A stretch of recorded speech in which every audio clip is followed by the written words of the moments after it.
is John Daly with the story of a new conquest of inner space, the sea, spreading its boundaries over 3/4 of the Earth's surface.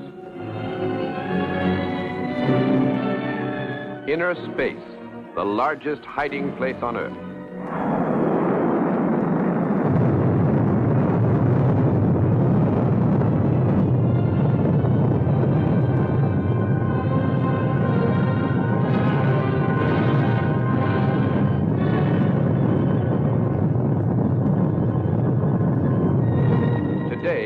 Naval weapon has linked the inner space of the sea with outer space itself and has brought within the reach of a Fleet Ballistic Missile submarine every major military target in the world.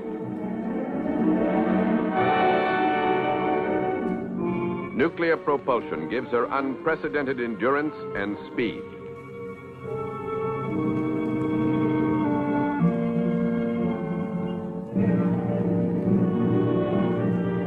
Her firepower is Polaris, 16 ballistic missiles, which can be launched from these tubes far below the surface of the sea. For aiming and firing her weapons, a complex system of electronic computers direct Polaris to targets more than 1,500 miles away.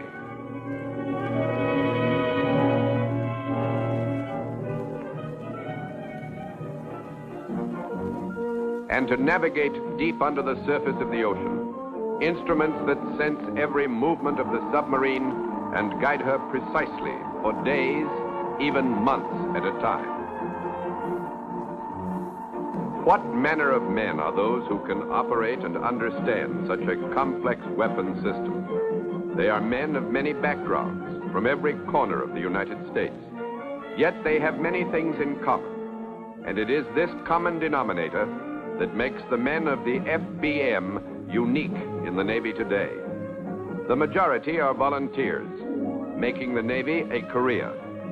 Each is a qualified submariner, whose dolphins mean he knows submarines and has adapted physically and psychologically to the rigorous life of the submariner. Each is a highly trained specialist, outstanding enough in his own rating to be selected for advanced training in the FBM program. More than 18 months of intensive study and preparation have gone into his training in new fields of technology and engineering.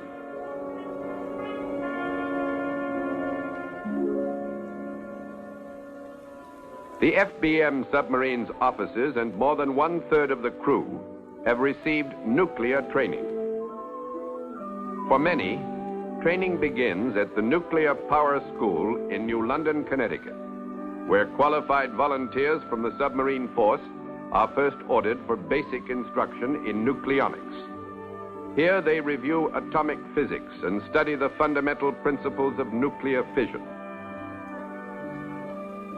They cram into 6 months of study the essential facts that will prepare them for advanced training on a live reactor. This one, far from the sea, near Arco, Idaho, where the Navy and the Atomic Energy Commission have constructed a land-based prototype of the submarine's nuclear power plant. Here the submariner comes to know and understand the equipment that will soon become his responsibility. From the stationary reactor, he graduates to a nuclear submarine on duty in the fleet.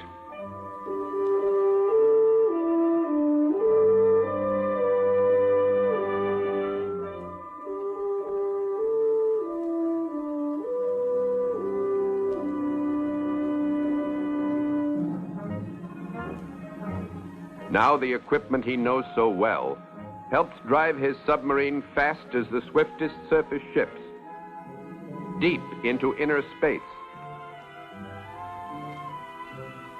and far across the oceans of the Earth on voyages of exploration and discovery. Under Arctic ice packs to the North Pole,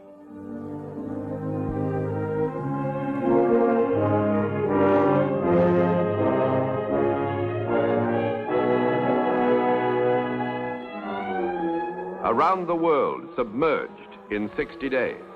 Operations that provide valuable experience to the submariner and call world attention to the capabilities of America's nuclear submarines.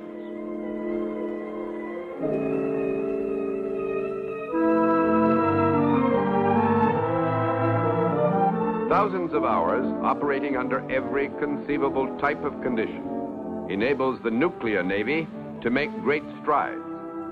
In the forefront are its nuclear-trained personnel, whose experience and constant search for knowledge contributes to our growing understanding of nuclear science and engineering.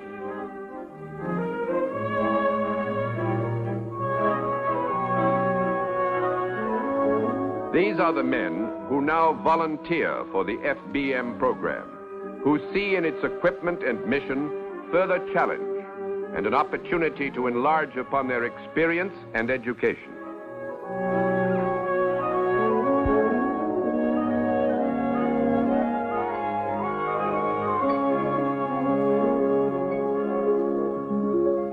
Meanwhile, another group of specialists learns new ways to navigate the FBM submarine. Inertial navigation. No longer is the navigator's problem just one of getting from here to there, but of knowing exactly where he is at all times and for prolonged periods of time. The quartermaster must learn an entirely new language of navigation. Navdeck, Acre, Stardeck, Draco, SINS, Dataco. The vocabulary of the modern navigator seems endless. And with the theory behind him, he goes to a full-scale prototype of the FBM Navigation Center. Here, he can track stars with a periscope and feed celestial fixes into the ship's inertial navigational system. Here, too, he can work on actual problems, get the feel of the new instruments of his profession. He also comes to appreciate the problems of other members of the FBM team, the navigation officer and the electronics technician, who must be able to keep this and other electronics equipment throughout the submarine working at all times.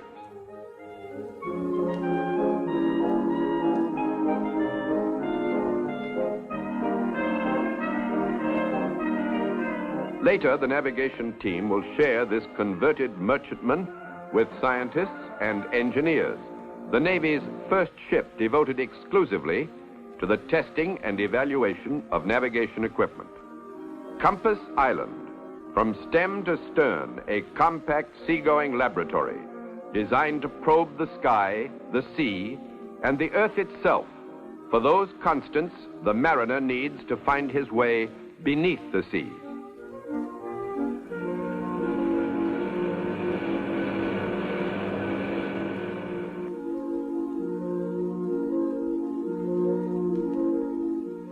At the Navy's Guided Missile School at Dam Neck, Virginia, the men who will man the Polaris missile are in training.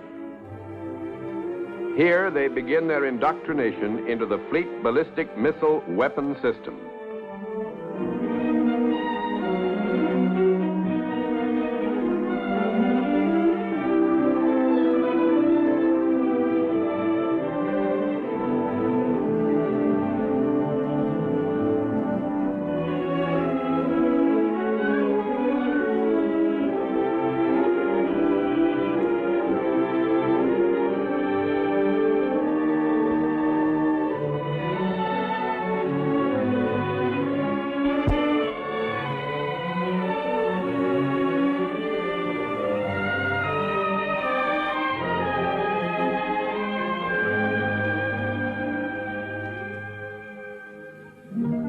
Key weapons personnel may also go to factories producing equipment for the program. On assembly lines in California, they see how Polaris is manufactured. They study its electrical and hydraulic systems until they know their missile from nose cone to rocket engine.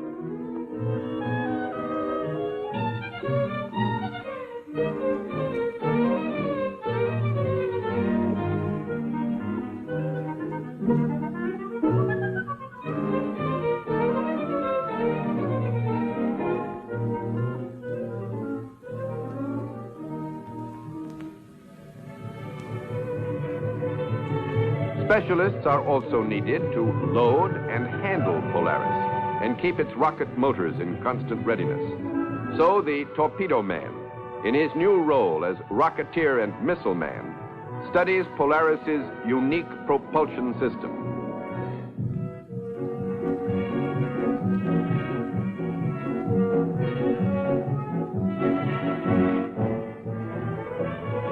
He learns about high-energy solid rocket propellants, compact, stable, safe enough to store in the submarines, yet providing the thrust necessary to hurl Polaris into its ballistic trajectory.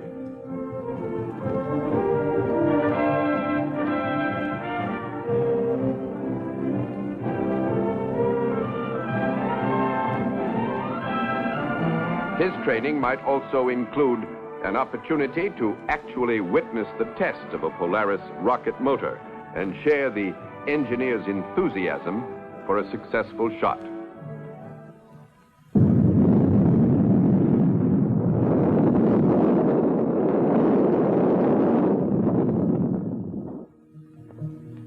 Still other men of the FBM study the missile's guidance system. They too must learn inertial navigation, for the same principles used to navigate the submarine will also guide Polaris to its distant targets. They may also have the opportunity to see this theory transformed into systems in the ultra-clean room, an area so rigidly controlled to prevent the access of dust and lint that not even a motion picture camera can be allowed inside. All personnel must wear special clothing and take air showers before entering the assembly area, another strict precaution.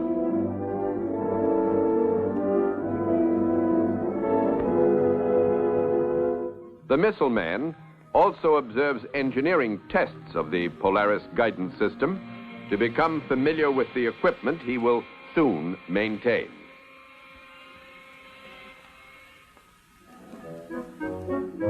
Fire control technicians must also be trained to aim and fire Polaris. On this mock-up, the fire control team can actually simulate the preparation and launching of a missile. Target data, recorded on punched cards, is fed into a reader. The submarine's own position, received directly from the navigation center, is also fed into computers, which now sort and compare this and other information. And then the firing sequence begins, completely automatic until this light goes on. The missile can now be launched. Polaris is ejected by compressed air from one of 16 vertical tubes, each designed to provide ready access to the missile while the submarine is at sea. To the sailor who sees this new equipment come into being, these are a far cry from the torpedo tubes of the conventional submarine.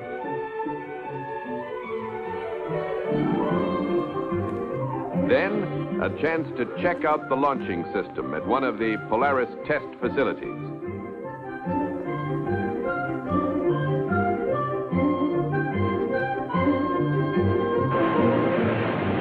Operation Skycatch, snatching a Polaris in midair so it can be tested over and over again.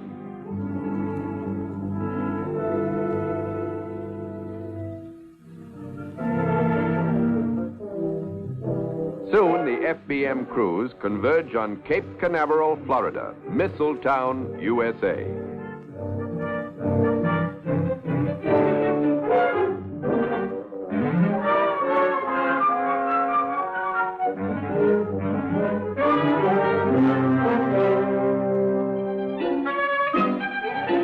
At the Cape, they are at the heart of the nation's ballistic missile program.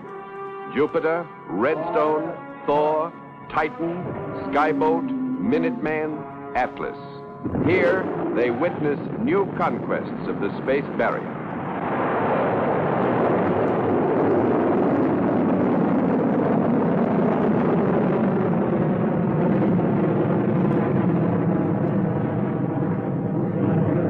Then soon, The warning light flashes on their own pad. Polaris is ready for another flight downrange.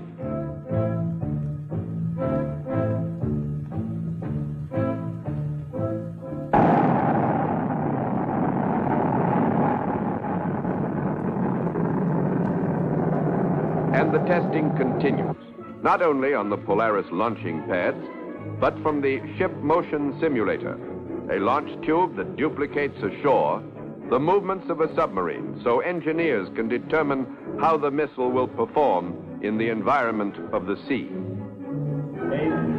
7, 6, 5, 4, 3, 2, 1, mark.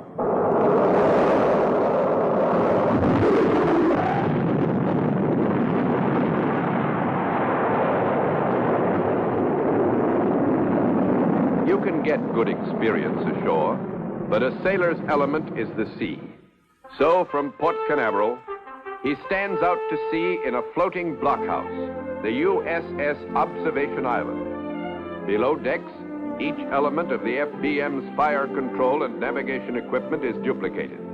Throughout the ship, FBM personnel work with engineers to prepare the missile for launching.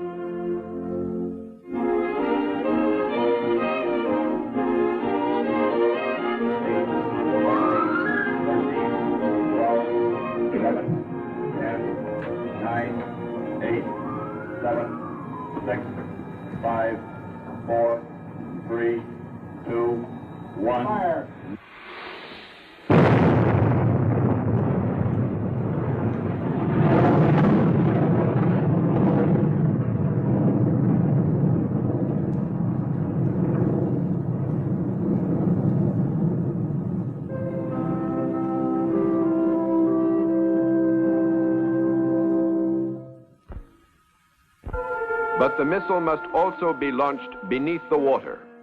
So, off San Clemente Island in California, a submerged launch tube is ready to fire a live Polaris missile.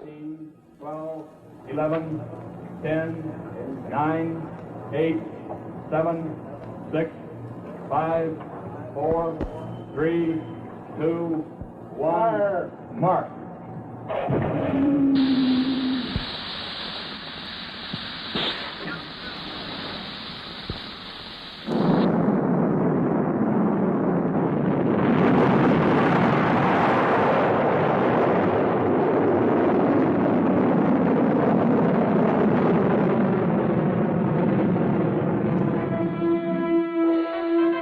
Meanwhile, in shipyards on both coasts, the cruiser-sized FBM submarines take shape on the ways, work around the clock on the Navy's top priority weapons program.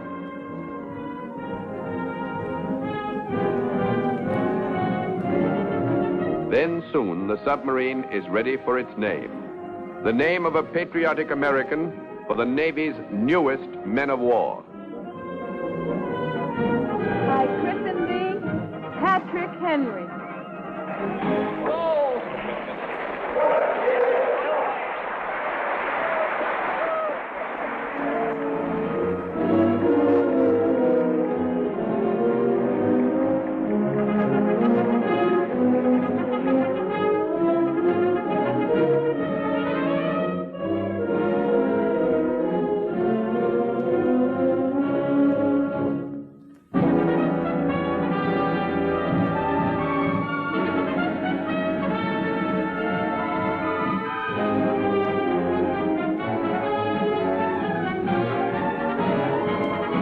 This is only the beginning.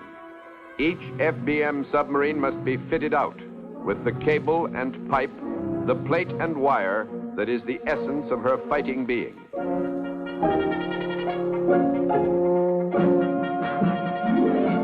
The FBM crews know more about her now, what she is, what she'll do. They know because they work beside the men who build her.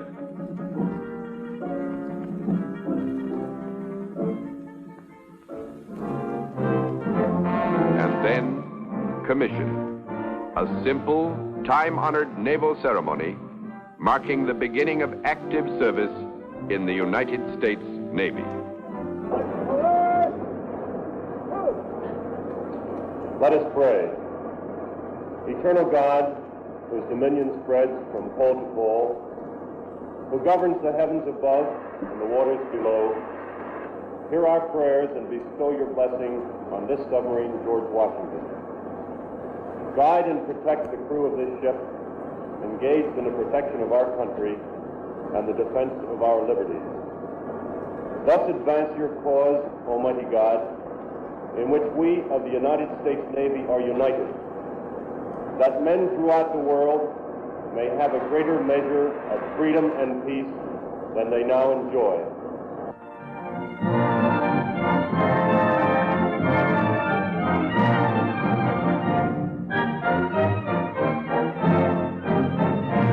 Now the Fleet Ballistic Missile System goes to sea for more testing, more training.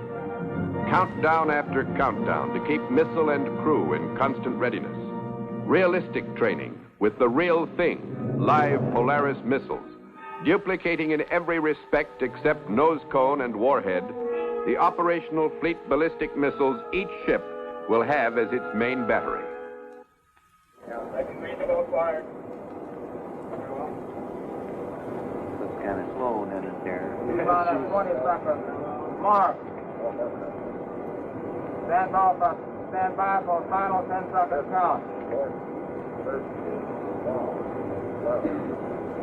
Stand by. 9, 10 seconds. 8, 7, 6, 5, 4, 3, 2, 1.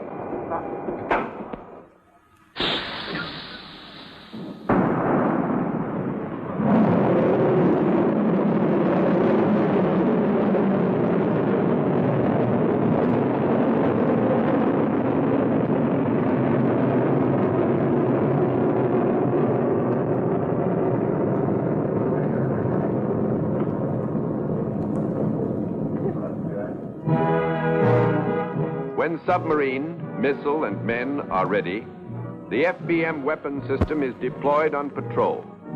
This is not a training exercise.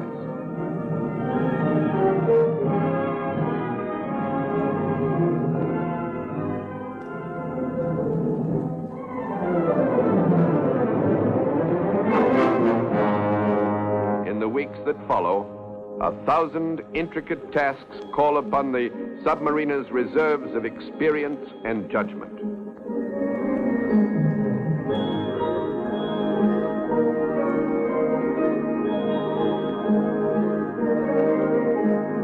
To give him endurance are the elements essential to life beneath the sea.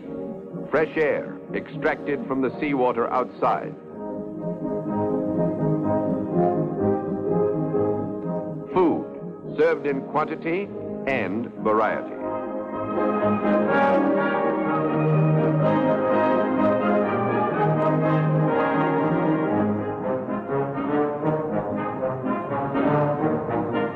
Activity of all kinds to sustain the man in his long isolation from the world above.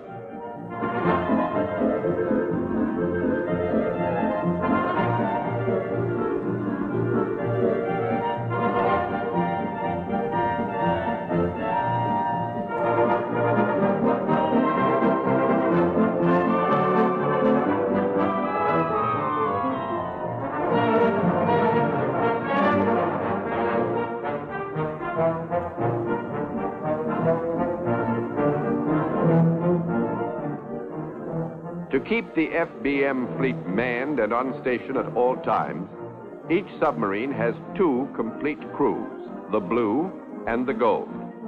While one crew is at sea on patrol, the other is at home. Some are on leave.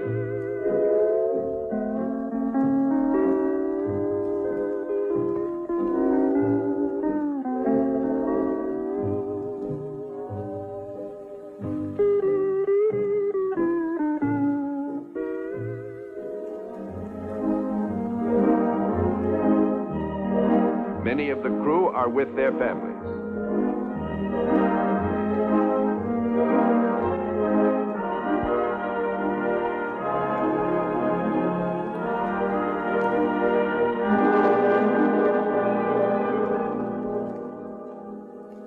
Family life is important to the submariner. And to the Navy, too, for the endurance of the inner man depends in large measure on the assurance that his interests are being looked after while he is away on patrol or training.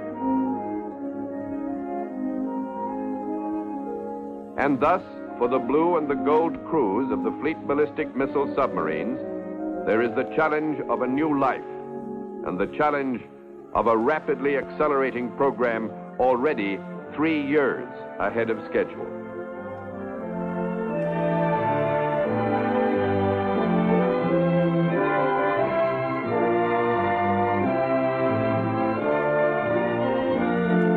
More Polaris missiles are coming off the assembly lines to be stockpiled for the FBM program. More submarines, new names in the patriotic class: Theodore Roosevelt, Abraham Lincoln, Robert E. Lee, Ethan Allen, and many more to come. Each ship will need 200 men, a special kind of man who sees in this unique duty challenge and opportunity, duty and responsibility.